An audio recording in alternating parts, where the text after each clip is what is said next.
Alors, quand j'ai lu sur Facebook, dans les réseaux sociaux aussi comme WhatsApp, les commentaires au sujet de l'arrivée disons, du sénateur Kabila à Goma, ça m'a fait très mal.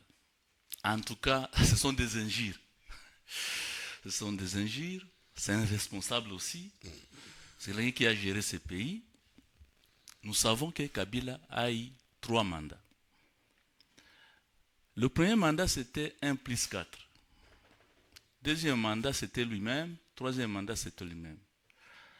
Peut-être les gens sont en train de voir le dernier mandat, qui n'a pas été un bon mandat, parce que la gestion n'était pas bonne. Il a laissé le pays quand même en difficulté. Mais n'oublions pas notre histoire. Le problème est que les Congolais ne connaissent pas l'histoire de leur pays. Joseph Kabila est arrivé au pouvoir après que son père soit tué dans des conditions inhumaines que nous connaissons, que nous avons toujours condamné, déploré. Le pays était fractionné. D'ailleurs, quand on l'acquise, c'est vrai que les derniers mandats, moi je n'ai pas beaucoup aimé la façon dont il a géré ça, mais les premiers mandats, ce monsieur a travaillé. Il a vraiment été à la hauteur de sa tâche. Parce qu'à cette époque-là, moi je me rappelle, nous étions ici avec comme autorité, c'est les gens de DRCD. On ne pouvait plus arriver à Kinshasa, on ne pouvait plus arriver à Kisangani, on ne pouvait plus arriver à Lubumbashi.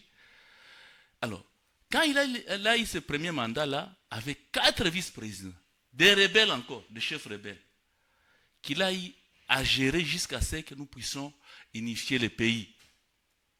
Son premier mandat, c'était une réussite totale. N'oublions pas ça. Il peut t'arriver qu'il a des faiblesses. Il a des faiblesses. Mais rappelons-nous que le premier mandat de Kabila, c'était 1 plus 4. C'était des rebelles qu'il gérait. Et les pays étaient fractionnés. N'oublions pas ça. Les 2 derniers mandats, c'était des mandats qu'on n'a pas beaucoup appréciés parce que la gestion n'était pas bonne. Trop de corruption, les infrastructures sont toujours restées les mêmes. On n'a pas beaucoup avancé. Mais on ne peut pas voir tout en noir. Il y a eu aussi des choses qu'il a faites au niveau pendant ces 2 mandats-là. Maintenant, le problème de son passage, de son arrivée à Goma, d'ailleurs, je ne suis pas sûr qu'il est à Goma. Parce que tout le monde doute jusque-là. Certains disent, oh, on l'a vu à Kigali, c'est RFI qui dit, on l'a vu à Kigali, les autres disent, on l'a vu à Goma. Mais quand vous posez la question, ceux qui sont à Goma, ils disent, bon, nous aussi, nous avons appris comme vous dans les réseaux. C'est sa manière, n'est-ce pas, de communiquer de manière inaperçue, Laurent. Donc jusque-là, ce n'est pas sûr qu'il est à Goma. Et surtout que la fois passée... Ils maintiennent toujours un mythe autour de lui, n'est-ce pas, Laurent Kajibouami? Oui, c'est ça. Oh, oui, c'est ça. Alors, Dieu ne nous a pas créés de la même façon. C'est quelqu'un qui est d'abord très posé, il n'est pas brutal. Il attend le moment qu'il arrange pour parler, pour s'expliquer. Alors, son arrivée à Goma, je pense qu'on ne devrait pas faire trop de bruit parce que nous sommes d'abord en guerre. Nous sommes en guerre. Et s'il arrive à Goma et qu'il peut prendre langue avec les autres pour leur dire qu'est-ce que vous pensez de cette guerre, les gens disent non, pourquoi il a choisi Goma? Bon, lui aussi fait des itinéraires. C'est un ancien président et peut-être qu'il est en train aussi de faire la même démarche comme les évêques, rencontrer tous les partenaires. Parce que c'est quelqu'un qui a quand même une qualité d'écoute. C'est un humain, comme tout le monde. Oui, il écoute. Donc, s'il est en train de faire une itinérance, ça veut dire qu'on le verra un jour avec Tshisekedi à Kinshasa, par exemple. C'est possible. C'est possible. Parce que, et surtout lui, bon, lui, là, vous vous rappelez, il a travaillé, nous connaissons les gens qui étaient dans la RCD ici, qui nous disaient, Kabila, Laurent Désiré Kabila n'arrivera plus ici. Plus jamais. Et ces gens-là, nous les connaissons. Mais il a travaillé avec tous ces gens qui ont peut-être combattu son père d'une manière ou d'une autre. Donc, c'est quelqu'un qui est, au fait, qui a une qualité que j'ai toujours appris, c'est la sagesse en lui. On peut l'accuser parce qu'il y a beaucoup d'éléments que nous connaissons, nous n'en avons pas. Nous n'avons pas assez d'informations pour dire que c'est lui réellement qui finance la guerre. C'est possible comme ça peut ne pas être juste. Mais ce que nous connaissons de Joseph Kabila est que c'est quelqu'un qui peut quand même apporter quelque chose dans la résolution de ces conflits. Et du côté de ceux qui nous dirigent aujourd'hui et du côté du gouvernement central. Pour leur dire, et c'est ce que nous lui demandons d'ailleurs, pour leur dire, taisons les armes, asseyons-nous, parlons et présentons nos problèmes. Les problèmes, pourquoi aussi peut-être il a choisi d'aller ici? Parce qu'à Kinshasa aujourd'hui, vous savez qu'il y a une chasse à l'homme. Hein? On est en train de, tantôt disons des feux et des fouilles, je pense, dans ces différentes exécutions. Oui. Donc, il n'est pas bien vu à Kinshasa par les gens, nos amis qui sont au pouvoir. Et vous vous rappelez qu'en un certain moment, c'est maintenant que je vois le président actuel, le président Félix Tshisekedi, commence, donc son langage a un peu changé. Mais en un certain moment, il était tellement hautain qu'il qualifiait l'opposition de... Opposition à péter. Oui. Opposition à Nzala. Alors, je pense que ce que nous pouvons en fait le conseiller, parce que nous ne connaissons pas aussi la mission à l'Est, mais connaissant qu'il a quand même des qualités, il a des conseils qu'il peut donner, il peut être écouté aussi, peut-être par le président Paul Kagame, par les gens du M23 AFC de Corneille Nangaa. Nous pensons que sa présence à Goma va encore aider, en fait, à créer plus de conditions de dialogue. Alors, vous vous rappelez que, à un certain moment, on a pris Goma pendant qu'il était président. Il a quand même trouvé une voie de sortie. Je pense 2 fois. Oui, à 2 reprises. Il a trouvé, d'ailleurs même 3 fois, parce qu'avec le CNDP, c'était toujours, je ne sais pas ce qu'il y a au Goma aussi. C'est comme si cette province-là, il y a des choses, des réalités que nous ne maîtrisons pas. Mais cette province-là... C'est la faute de la province ou bien c'est la faute de la gouvernance? Bon, il y a aussi ce que nous appelons la guerre économique. Hein. Il y a cette guerre économique. C'est justement ça la gouvernance, M. Laurent Kachiboundi. Bon, la gouvernance, maintenant, c'est quand vous êtes les premiers citoyens de ce pays, vous devez d'abord trouver la solution à tout ça. Trouver la solution à tout ça, c'est-à-dire, dans votre gouvernance, mettez la priorité dans ce qui se passe comme conflit. Parce que si vous ne voulez pas résoudre les conflits à temps, ça risque de dégénérer. Oui, ça risque d'atteindre un niveau là que vous ne saurez plus les gérer. Et vous serez la victime, peut-être vous allez partir en cascade, vous allez quitter le pouvoir sans plus, au fait, sans se préparer. Merci. Alors, merci je voulais dire aussi que ce qu'il y a comme situation à l'Est aujourd'hui, nos dirigeants doivent se mettre à la place de la population. L'Est du Congo n'est pas comme l'Ouest. C'est depuis 1994 d'ailleurs, quand les réfugiés sont entrés ici, que cette région est devenue instable. Des millions de Hutus rwandais se sont déversés ici. Ils ont détruit arbres, ils ont fait des choses. Bon, on est venu les pourchasser. Ils se sont dispersés dans la nature, tout ça. Et la population aujourd'hui, vous vous rappelez? Donc, il y a des entités, des territoires dans lesquels vous pouvez passer, on vous dit que les gens avaient fui en majorité vers d'autres entités et ne sont plus rentrés.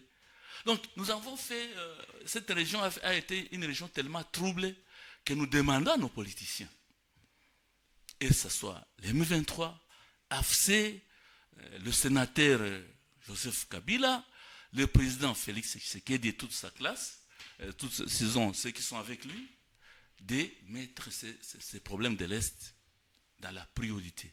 De aussi considérer que nous sommes aussi des humains. Nous ne devons pas mourir tout le temps. Nous avons droit à la vie, nous avons droit à manger, à vivre en sécurité. Pourquoi on peut nous laisser, tout le temps en train de mourir? Tout le temps, ce sont des guerres. Merci beaucoup. Il faut que ces gens nous amènent la paix, rien que la paix. Voilà. Laurent Kajibwami, comment avez-vous accueilli? Est-ce que c'est opportun aujourd'hui de parler fédéralisme? C'est pas opportun, hein? C'est pas opportun. J'ai suivi Olivier Kamitatu, que je connais bien. Il parle un bon français. C'est quelqu'un qui a vraiment un vocable facile. Hein? Actuellement, on ne peut pas parler de tout ça. Actuellement, il faut d'abord que le pays soit réunifié, que nous soyons dans la paix pour qu'on discute des questions comme le fédéralisme. Parce que ce qu'il a développé là comme théorie, c'est pendant la paix. Maintenant que nous sommes en guerre, vous allez nous amener toutes ces théories, ça va nous aider comment? Parce que si aujourd'hui, au niveau de Kinshasa, on pouvait s'asseoir, commencer à dire non, nous allons discuter fédéralisme. Mais est-ce que les rebelles, disons, ceux qui sont ici, les M23, l'AFC, de Corneille Nangaa, est-ce qu'ils vont accepter ce qu'ils vont prendre là-bas comme décision? Non.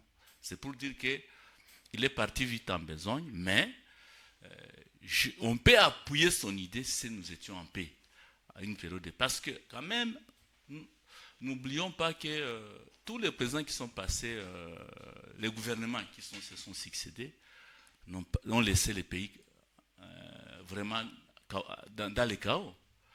Regardez les infrastructures au Sud Kivu. Nous sommes au Sud Kivu.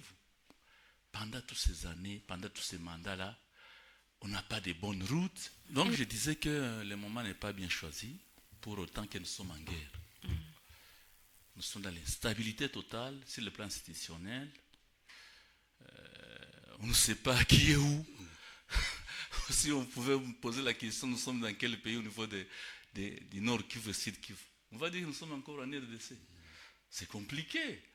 Donc, qu'il attende le moment à venir quand il y aura la paix. D'ailleurs, il pouvait, au fait, pendant les négociations, les dialogues, proposer, mettre ça que pendant la paix, on peut toujours revenir sur ces points capitaux, comme le fédéralisme. C'est un mode de gouvernance vraiment apprécié dans beaucoup de pays, parce que si le Sud Kivu, avec ses 20 millions par mois et plus, on pouvait les laisser ici, on aurait quand même un grand changement. Mais le pouvoir central avale tout, et puis on nous envoie des miettes. Et les amis aussi ici avec leurs collines, tout ça, ils mettent leurs frères, tout ça. Donc les citoyens là n'ont pas le droit ni à l'emploi, donc nous sommes dans une situation d'un chaos total.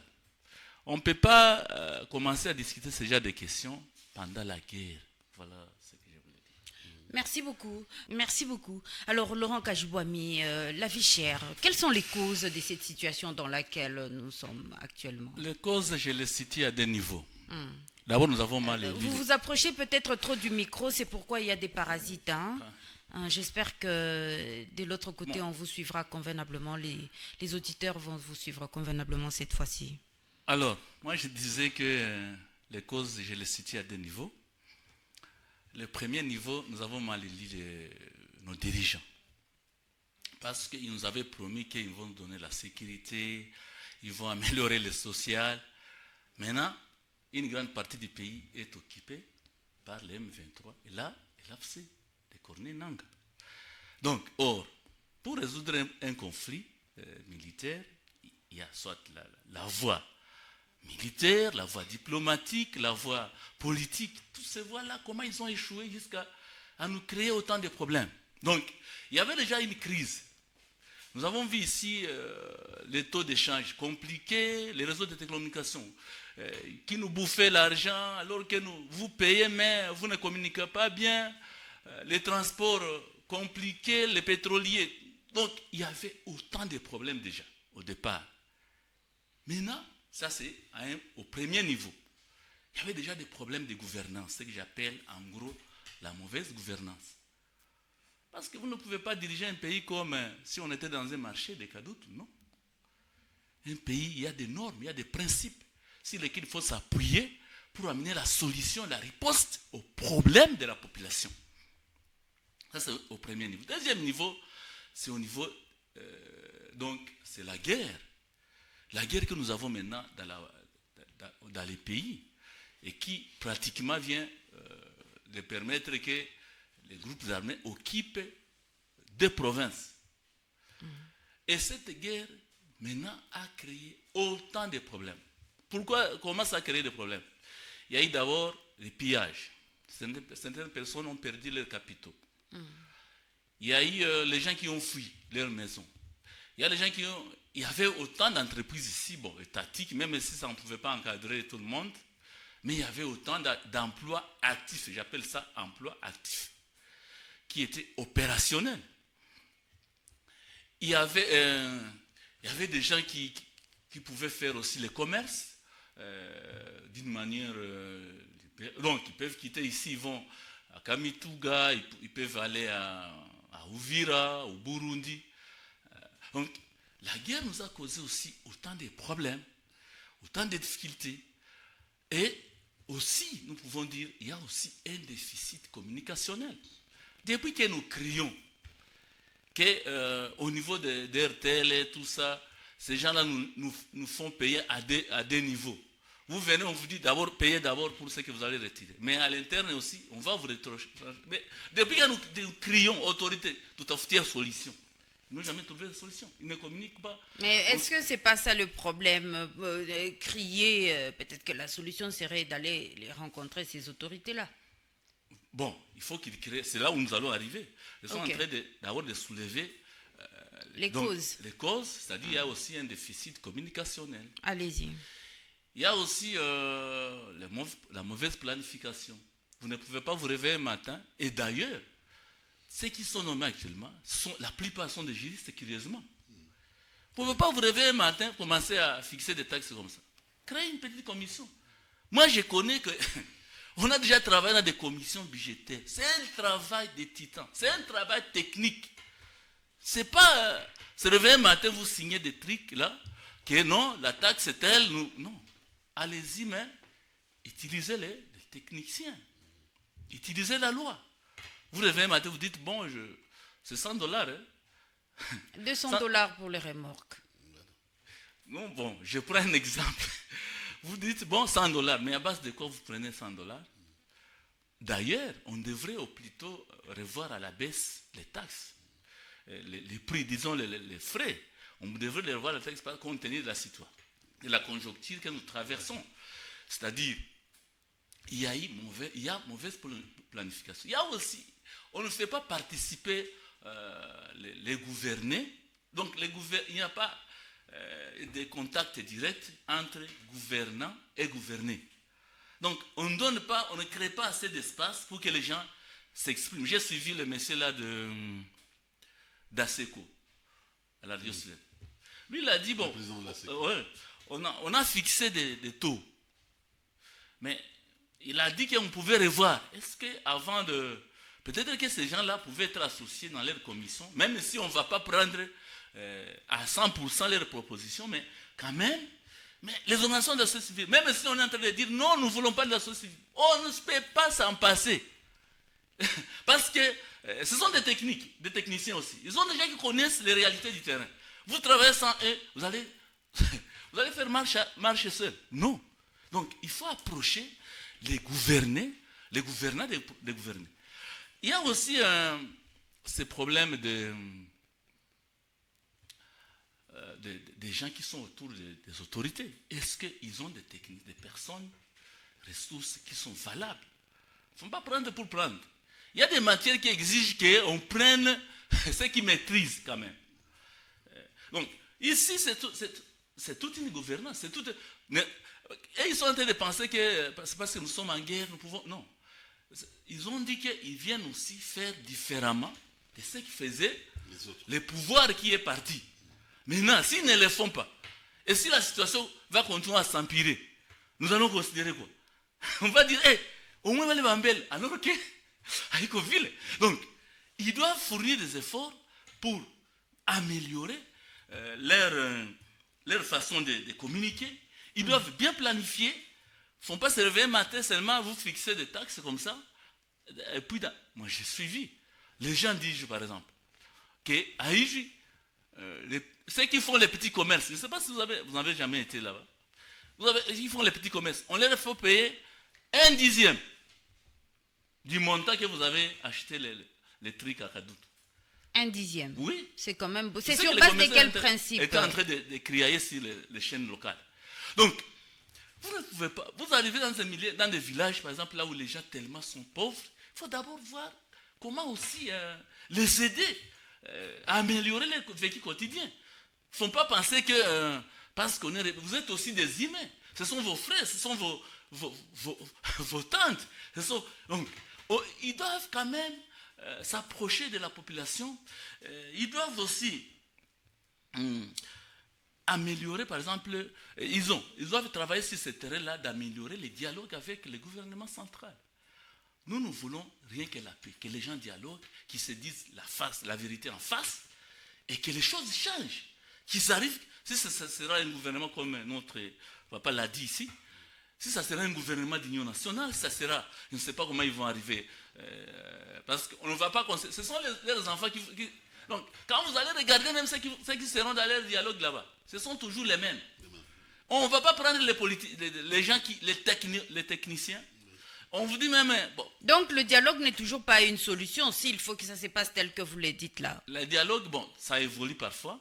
Ça dépend aussi du médiateur et de la bonne foi des partis qui sont en conflit. Vous pouvez commencer dans les tensions, mais vous allez le terminer quand même bien. C'est un dialogue, vous échangez sur telle question. Il y a parfois des concessions, sauf que j'ai toujours dit, il y a des choses qu'on ne peut pas. Vous allez nous dire de céder une partie du pays à et tout. Il y a des choses, des questions d'office, même si vous les placez, si vous les mettez sur la table, ça n'aura jamais la solution parce que les répercussions sur le terrain, donc le terrain qui va exécuter ce qu'ils vont discuter, ça sera plus compliqué. Donc, il y a toutes ces choses-là. Il faudra aussi que ceux qui travaillent avec nos dirigeants, ils soient aussi motivés. L'élément sur lequel j'étais en train d'insister, je voulais insister, c'est les contrôles rigoureux. Nous connaissons à Bukavu. Les gens, ils fixent les prix comme ils veulent. Si vous êtes autorité, vous ne voulez pas contrôler ces histoires. Vous n'aurez jamais la solution. Jamais, alors jamais. Qu'est-ce qui explique que quelqu'un se réveille un matin, un motard, il fixe les prix comme il veut, les bajagistes, ils fixent les prix comme il veut, les commerçants. Donc, s'ils ne font pas de contrôle, même si nous sommes dans la République, qui est quand même... oui, on ne peut pas diriger tout un peuple sans suivre ce qu'ils sont en train de faire. Ils vont nous exposer. Le pétrolier fixe comme il veut, le prix, celui qui est la coût de transport, vous ne savez pas c'est combien, chacun fixe de la manière dont qu'il arrange. Donc, ils doivent arriver à faire. Vous savez pourquoi Laurent Désiré Kabila a été respecté? C'est parce que lui-même, il cherchait à instaurer l'autorité de l'État. Par les contrôles. On a commencé à faire des contrôles. À un endroit, le taux est à 2800. À un autre endroit, 3000. À un autre endroit, 3500. Dans un petit espace comme ça, on est en train d'escroquer les gens matin, midi, soir, aux yeux des autorités. Nous allons penser qu'ils sont en complicité alors que peut-être ce n'est pas ça le problème. Et aussi, nous insistons, si vous travaillez avec les gens, malgré que la conjoncture est mauvaise, ils sont en train de produire l'argent, donnez quand même. Ils peuvent aussi aller manger à la maison. Bon, leur dire non, vous n'allez rien. Ils ne vont plus être motivés, ils peuvent être la source aussi des pertes de ressources financières. Donc, la motivation des gens qui sont en train de produire, c'est important. Bon, parce que celui qui venait d'intervenir, lui a parlé d'une manière générale. Nous parlons ici. C'est-à-dire, moi, je ne parle que d'ici. Non, mais on ne peut pas parler de national parce que nous ne sommes plus en train de vivre les mêmes réalités. Ici, nous demandons aux autorités d'améliorer leur communication. Vous voyez, les gens sont en train de critiquer, mais quand il y a communication, sur telle question, sur les questions des taux, après avoir tenu des réunions avec les opérateurs, avec les gens aussi des réseaux de communication, avec les gens de la société civile, toutes les forces, tout ça. Quand vous avez les éléments, vous communiquez et l'information passe. Et la population peut commencer à renouveler en vous, petit à petit, une petite confiance. Mais si la population perd la confiance, vous savez ce qui peut arriver. C'est tout ce que... donc nous serons comme si nous sommes dans le marché des cadeaux. Ils ne sauront pas contrôler la situation quelque part. Et que pouvez-vous recommander pour que cette situation change? Un contrôle rigoureux des prix. Rencontrer les opérateurs économiques, échanger avec eux, dire que nous sommes leurs frères. Comment ils sont en train de nous créer des problèmes comme ça? Nous souffrons. Aussi, ceux qui travaillent, qu'on les motive tant soit peu. On ne dit pas qu'on donne tout ce qu'ils recevaient avant. Mais quand même, quelqu'un qui a travaillé, on lui donne quelque chose. Bon. Mais c'est en principe Kinshasa qui doit payer les agents et fonctionnaires de l'État, Laurent Kajibwami. On a coupé pour certaines régies financières. L'argent ne va plus à Kinshasa, l'argent reste ici. Vous allez dire à Kinshasa, il y a des lignes budgétaires qui vont désactiver nécessairement. Et Kinshasa, c'est notre contre. Et d'ailleurs, vous connaissez ça, madame, vous avez été à Kinshasa, bon, évidemment, vous étiez quinoise, mais nous étions là-bas. Est-ce qu'on nous prend comme des personnes valides et valables dans ce pays? Les gens de l'Est. C'est difficile à le dire. Donc, nous disons il faut qu'ils puissent travailler sur l'amélioration de la sécurité de la population. Le fait de mourir à tout moment, dans les quartiers, tout ça, ils doivent créer des mécanismes de sécurité qui sécurisent tout le monde. Tous ces criminels-là doivent être traqués, jugés, condamnés. Pas tuer vite parce qu'on va perdre beaucoup d'informations. Il peut détenir des informations là où il y a des armes, tout ça. Bon. Aussi, laisser à la population créer des tribunes d'expression populaire.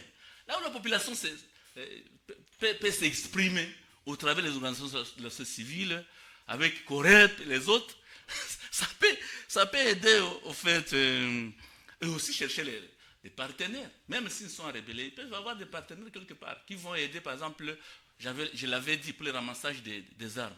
On peut dire, bon, quiconque a une arme, s'il le remet à la commission, parce que peut-être il craint que s'il dit au chef de quartier, il va commencer à dire non, c'est le seul d'ailleurs. Peut-être s'il y a une commission, et on dit, bon, si tu amènes l'arme, on te donne $5. Donc, et avec Ngoïmoulou, on avait récupéré plus de 500 000 armes dans le pays. Donc, ils peuvent chercher aussi des partenaires et aussi travailler sur comment avoir des recettes. S'ils n'ont pas de recettes, ils vont réussir à nous gouverner comment? Parce qu'il y a des travaux qui exigent vous vous réveillez un matin, il y a un pont qui est coupé. Vous allez attendre qu'il y ait la fin de la guerre. Non. La fin de la guerre, on ne sait pas comment. C'est quand. Mais il faut qu'il y ait des recettes, mais aussi aider la population, tant soit peu à donner les minimums, ce qu'ils peuvent donner, tout en évitant d'étouffer la population, que la population commence à s'approcher des Merci beaucoup.